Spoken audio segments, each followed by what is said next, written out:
एक किसान के लिए खाद की एक बोरी सोने से कम नहीं होती। उस खाद को खरीदने के लिए किसान को कई दिनों का इंतजार करना पड़ता है, घंटों लाइन में लगना पड़ता है, क्योंकि खाद की असली कीमत ज्यादा है। लेकिन सरकार उस पर सब्सिडी देकर उसकी कीमत करीब करीब 1/2 कम कर देती है। किसानों की इसी सस्ते यूरिया पर नजर है प्लाईवुड बनाने वाली नामचीन कंपनियों की। वो कंपनियां किसानों की सस्ती खाद कैसे चोरी करती हैं और सरकार को कैसे हजारों करोड़ का नुकसान पहुंचाती हैं। देखिए हमारी स्पेशल इन्वेस्टिगेशन टीम का खुलासा, ऑपरेशन किसान।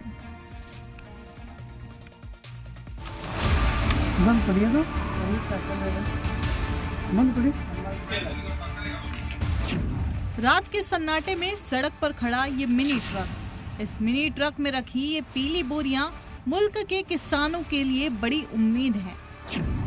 लेकिन इस उम्मीद पर डाका डाल रही है मुल्क की कई नामी प्लाईवुड कंपनियां।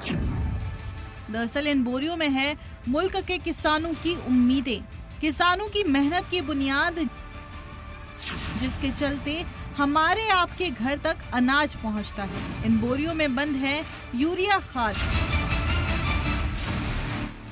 जो पहुंचनी तो चाहिए थी किसानों के खेतों तक, लेकिन पहुंच रही है प्लाईवुड फैक्ट्रियों में। किसान के काम आने वाली खाद का आखिर प्लाईवुड फैक्ट्रियों में क्या काम?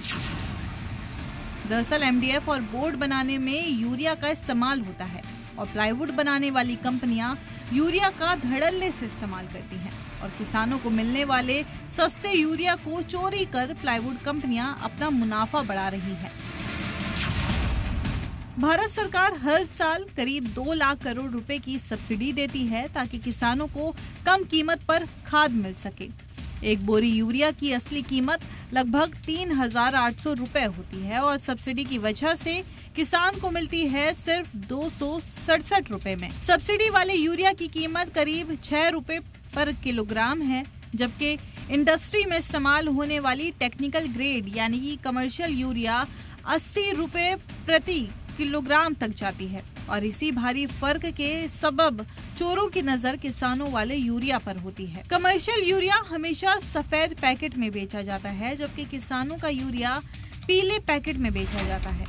यूरिया चोरी की जड़ तक पहुंचने के लिए जी मीडिया स्पेशल इन्वेस्टिगेशन टीम के मेंबर ने पहचान छुपाई और खरीदार बनकर बाजार में उतरे। हमारा पहला ठिकाना था हरियाणा का यमुनानगर जिला, जिसे मुल्क का प्लाईवुड हब कहा जाता है। यहाँ से लूट की परतें खुलनी शुरू हुई।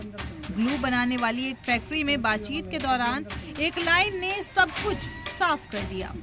के जो खाद के जो इस तरह के माफिया है ना, इनकी अपनी सेटिंग होती है या आपके ऊपर नहीं दिक्कत आएगी। यहाँ काम क्यों चलते हैं, यहाँ सेटिंग होती है, हर चीज की सेटिंग होती है, जिसकी नहीं होती उसकी नहीं होती। जांच में सामने आया कि यूरिया की लूट के लिए एक सप्लाई चेन बन चुकी है, जिसमें डीलर, दलाल, ट्रांसपोर्टर, यूरिया फैक्ट्री, प्लाईवुड फैक्ट्रियां शामिल हैं। जी मीडिया के खुफिया कैमरे में वो सब कुछ रिकॉर्ड है कि कैसे दलाल और इंतजामिया की मिली भगत से ये पूरा खेल हो रहा है। ये सिर्फ चोरी नहीं है, एक मुनज़्ज़म नेटवर्क है और मुल्क की कई रियासतों में हो रहा है। यूरिया चोरी से सरकार को हर साल करीब 20,000 करोड़ का नुकसान हो रहा है।